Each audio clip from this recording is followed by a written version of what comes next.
Surgimiento y expansión del Islam. Los árabes antes del siglo VI. Los habitantes de la extensa y desértica península de Arabia no desempeñaron ningún papel de importancia durante la Edad Antigua. No fueron conquistadores de los imperios del cercano oriente, ni tampoco cayeron bajo ellos. Los árabes eran de lengua y raza semita.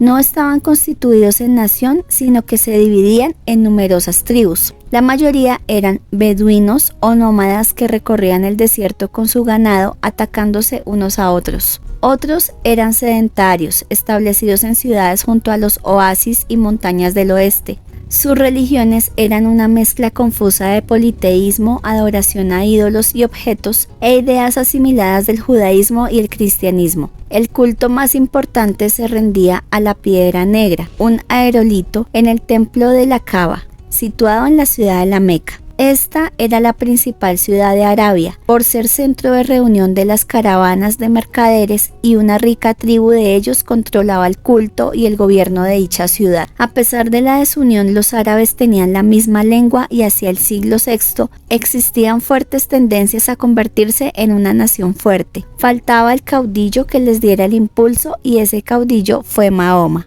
Mahoma, el profeta que fundó el Islam. Mahoma, en árabe Mohamed, nació en la Meca a los 5 años de la muerte del célebre emperador bizantino Justiniano. Pertenecía a la rica tribu de comerciantes que dirigía el culto de la Kaaba, pero en su niñez había sido un pobre huérfano criado por un tío, con quien hizo numerosos viajes comerciales. Al casarse con una viuda rica, mejoró su situación económica y se dedicó a la meditación religiosa. Un día comenzó a predicar que solo existe Alá, Dios, y que éste, por medio del arcángel San Gabriel, le revelaba un mensaje. Tales ideas monoteístas provocaron la hostilidad de los miembros de su tribu, que temían perder el control de la Meca, y por ello Mahoma tuvo que huir a Medina, ciudad rival de la Meca. Este episodio se conoce con el nombre de Égira, que significa huida, y su fecha, el año 622, es la primera del calendario del Islam. En Medina acogieron las ideas de Mahoma y lo reconocieron como jefe político y religioso de la ciudad. Con un ejército, el profeta cayó sobre la Meca, la sometió y destruyó todos los ídolos y templos, excepto la Kaaba. Una vez organizada la nueva comunidad, Mahoma emprendió la lucha contra los beduinos del desierto para unificar Arabia. Cuando casi lo había logrado, falleció en el 632. El Islam, una fe y una civilización. La nueva religión se llamó Islam, palabra árabe que significa someterse a la voluntad de Dios, y los seguidores recibieron el nombre de musulmanes, que quiere decir sometidos a Dios. La doctrina es sencilla.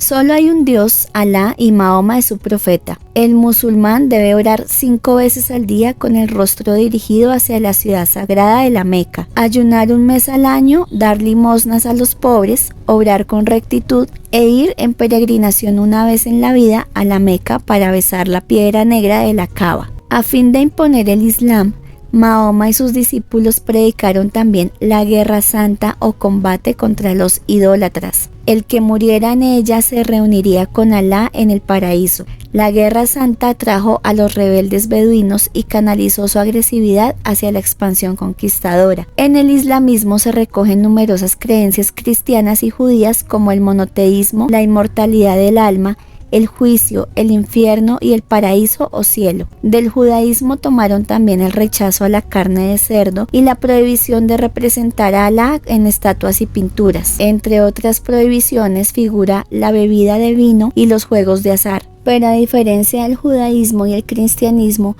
en el Islam no hay sacerdotes, solamente imanes o guías para dirigir las oraciones en las mezquitas o templos, donde tampoco hay altares ni imágenes, sino un estrado para colocar y leer el Corán. Este es el libro sagrado que contiene la palabra divina que, según Mahoma, Alá le reveló. Fue escrito por los discípulos de Mahoma. El Corán regula además la justicia, la guerra, los deberes para con el gobierno, la herencia y el número de esposas que puede tener un musulmán. Los árabes practicaban ilimitadamente la poligamia y Mahoma la reguló y limitó a 4 esposas. Por consiguiente, el Islam ha sido desde sus orígenes y continúa siendo en la actualidad no solamente una religión, sino toda una civilización fundamentada en los principios religiosos que predicó Mahoma. Los árabes conquistaron militarmente el cercano Oriente, África del Norte y España. Después de la muerte de Mahoma, los árabes ya unificados fueron gobernados por califas, o sea, sucesores, bajo cuya dirección los aguerridos árabes se lanzaron a una expansión conquistadora. Causas de ella fueron el fanatismo religioso, principalmente la Guerra Santa,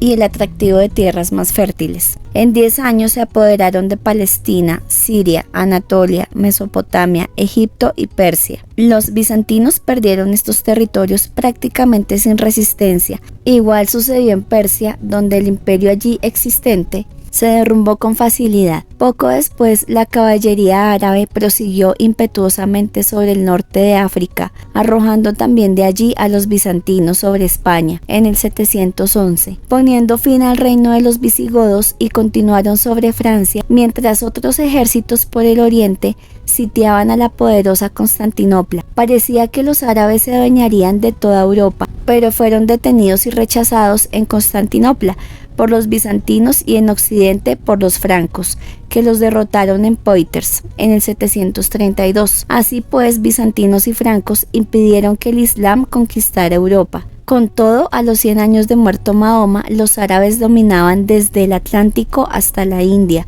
Habían creado el más extenso imperio hasta entonces conocido. ¿Qué consecuencias trajeron estas conquistas? Todas las poblaciones del cercano Oriente y el norte de África quedaron independientes del colonialismo a las que la habían sometido desde la antigüedad. Las sucesivas civilizaciones griega, romana y bizantina. En esas regiones desaparecieron las lenguas y las culturas griegas y romanas, y el cristianismo se redujo a unos pocos fieles. Las conquistas, seguidas de conversiones masivas a la nueva religión, crearon una nueva civilización oriental que ha mantenido durante siglos la unidad religiosa y cultural entre pueblos de Asia y África. Todavía en la actualidad, esta civilización desempeña importantísimo papel en el mundo. El imperio bizantino quedó reducido a la península balcánica y Anatolia, lo cual influyó en que dejara de ser imperio romano de Oriente y se alejara culturalmente del occidente romano germánico. La dividida y empobrecida Europa occidental quedó más afectada y fragmentada aún, ya que el reino visigodo desapareció y la península ibérica vivió durante siglos bajo dominación musulmana.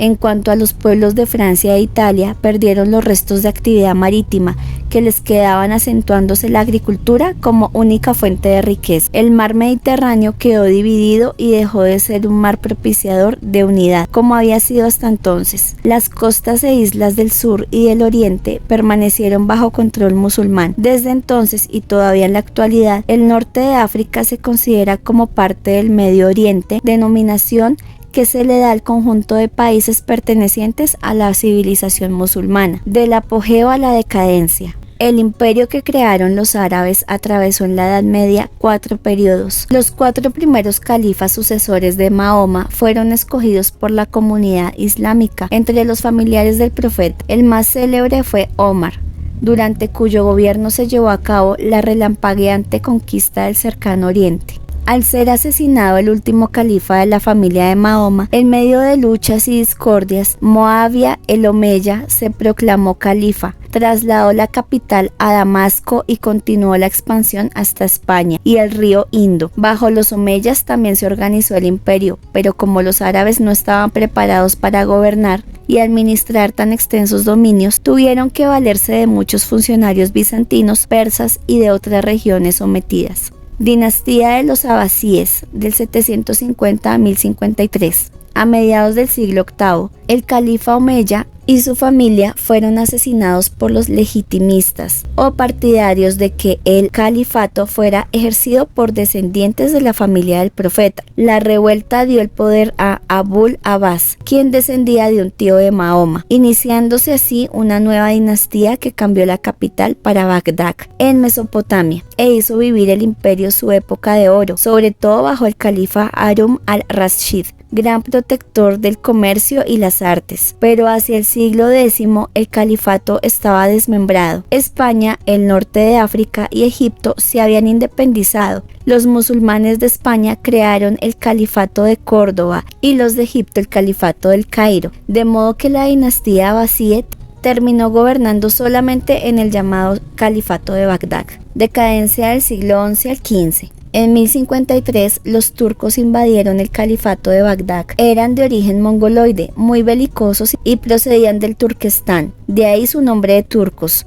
Aunque los turcos se convirtieron al islamismo, dividieron el califato en sultanatos o provincias militares gobernadas por sus jefes. Desde entonces declinó el poderío musulmán, pero a pesar de la decadencia y el fraccionamiento político, el mundo islámico conservó su unidad religiosa y su típico modo de vida. Estructura política, económica y social del Islam. El imperio musulmán se organizó sobre la base del Corán y los sistemas bizantino y persa. Cuando se dividió en varios califatos, cada uno conservó, en general, las mismas instituciones. El califa, por su condición de sucesor del profeta, era la máxima autoridad religiosa, política, militar y judicial. Su poder era absoluto como el de los emperadores de Bizancio, China y los antiguos faraones y emperadores romanos. De todo botín y riqueza de las regiones sometidas había que pagarle el quinto. Cada califa gobernaba y administraba a través de un primer ministro, ashib o visir, de una oficina central o diván y de los gobernadores de provincias denominados emires. La justicia, igualmente centralizada, la administraban los cadís.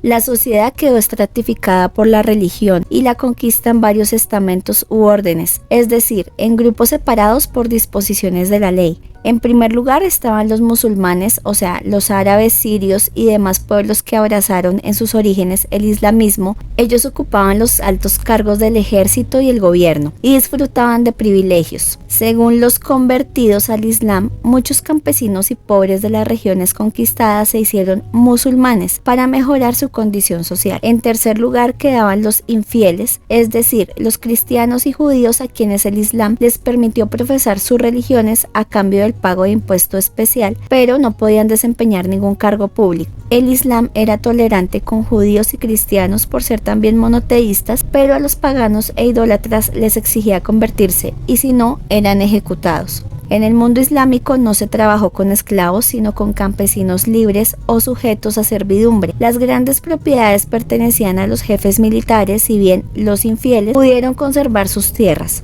En todas las ciudades se formaron importantes clases sociales, de ricos mercaderes y artesanos también musulmanes. La economía fue muy próspera porque los musulmanes fomentaron la agricultura extendiendo el sistema de riego y llevando el arroz, la caña de azúcar, el café y otros productos orientales a los diversos países del imperio. También explotaron las minas y desarrollaron industrias de tejidos, armas, cueros, tapices y muchos otros artículos de lujo. Pero la verdadera riqueza del mundo islámico se debió sobre todo al intenso tráfico, tanto marítimo como terrestre, siendo los grandes intermediarios comerciales entre China, India y Europa. El comercio marítimo de los musulmanes desplazó a los bizantinos de gran parte del Mediterráneo. En contraste con la Europa occidental ruralizada, el mundo musulmán se caracterizó por sus ricas y populosas ciudades. El Islam hizo progresos científicos y artísticos. La civilización musulmana o el Islam se formó con la cultura árabe que aportó la religión y la lengua, más las culturas superiores que asimilaron de los países vencidos, particularmente la cultura bizantina, heredera según vimos de la helenística, y la cultura persa, heredera de las tradiciones del cercano oriente. Los musulmanes fueron más divulgadores que creadores de cultura intelectual, pero esta transmisión científica constituye su más valioso aporte a la humanidad. Ellos perfeccionaron el álgebra y la trigonometría, adoptaron y dieron a conocer el cero y los números, todo tomado de la India.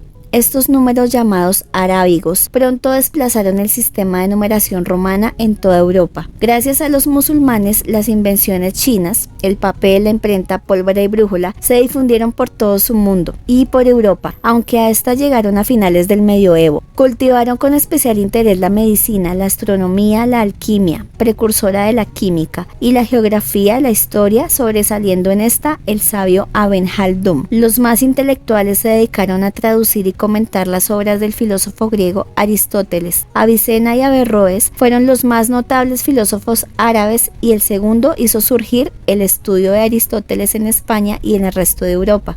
El misticismo oriental, propio de los árabes, y de su religión, influyó en el desarrollo de una hermosa y rica poesía lírica, así como proverbios, cuentos, etc. Los más conocidos son las 1001 noches. El arte arquitectónico del Islam fue también el resultado de una combinación de estilos de otras civilizaciones. Entre sus elementos más característicos figuran los arcos de herradura, que es la modificación del romano y visigodo, las columnas y capiteles, limitación de la griega y bizantina, y las cúpulas tomadas de los persas y bizantinos, los minaretes o altas torres desde las cuales se pregonan las horas de oración. Como el Islam prohíbe la representación humana y de animales, las paredes se decoraban con mosaicos, mármoles y piedras preciosas de diversos colores, sobre todo con decoraciones geométricas llamadas arabescos, y con preceptos del Corán o decoraciones epigráficas. Este arte tuvo su mejor expresión en las mezquitas y los palacios. Entre las mezquitas más bellas aún se conservan en el oriente las de Damasco, el Cairo, el Domo de la Piedra de Jerusalén.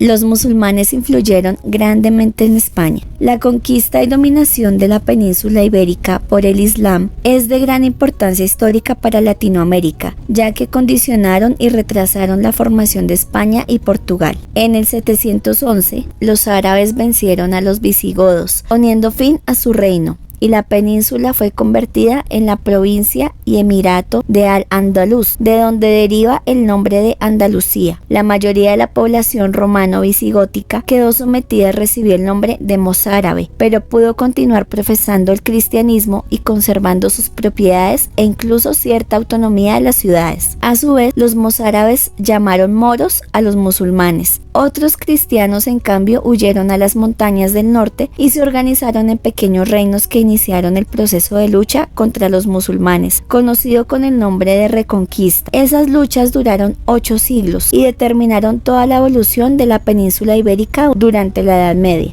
Los musulmanes de España se independizaron del califato de Bagdad, porque cuando la matanza de los omeyas, el único sobreviviente de la familia consiguió llegar a la península y con sus partidarios se tomó el poder en el 756. 2 siglos más tarde, el emirato se convirtió en el califato de Córdoba, foco de riqueza, lujo y saber, con sus espléndidos palacios y mezquitas, sus centros intelectuales y su intensa actividad mercantil. Pero a mediados del siglo XI, por los mismos años en que los turcos desmembraban el califato de Bagdad, el califato de Córdoba se fraccionó en numerosos reinos y los musulmanes de España entraron en decadencia. El Islam hizo grandes aportes a España al colonizar nuevas tierras, implantar el riego artificial y llevar a la península el café, la caña de azúcar y centenares de productos agrícolas e industriales, la fabricación de armas de Toledo y de cueros de Córdoba, llamados cordobanes, así como las piezas de orfebrería, cerámica, los tapices, etc. Disfrutaban de gran fama y demanda comercial. Gracias a las industrias y el tráfico mercantil con el Oriente, las ciudades de la España musulmana eran las más populosas y ricas de Europa occidental. Córdoba tenía 500.000 de habitantes. La inquietud científica y la expresión literaria se desarrollaron en múltiples centros de estudios superiores. Entre las maravillosas construcciones se destaca la mezquita de Córdoba y, de siglos posteriores, el Alcázar de Sevilla y la Alhambra de Granada. Para apreciar algo del enorme aporte musulmán a España, basta recordar la infinidad de palabras de origen árabe se incorporaron al idioma castellano que en el momento estaba en formación. Si este video ha sido útil para ti, no dudes en regalarme un like. Y si te ha interesado este tipo de contenido, suscríbete y activa las notificaciones. Comparte con las personas a quien consideres que lo necesitan.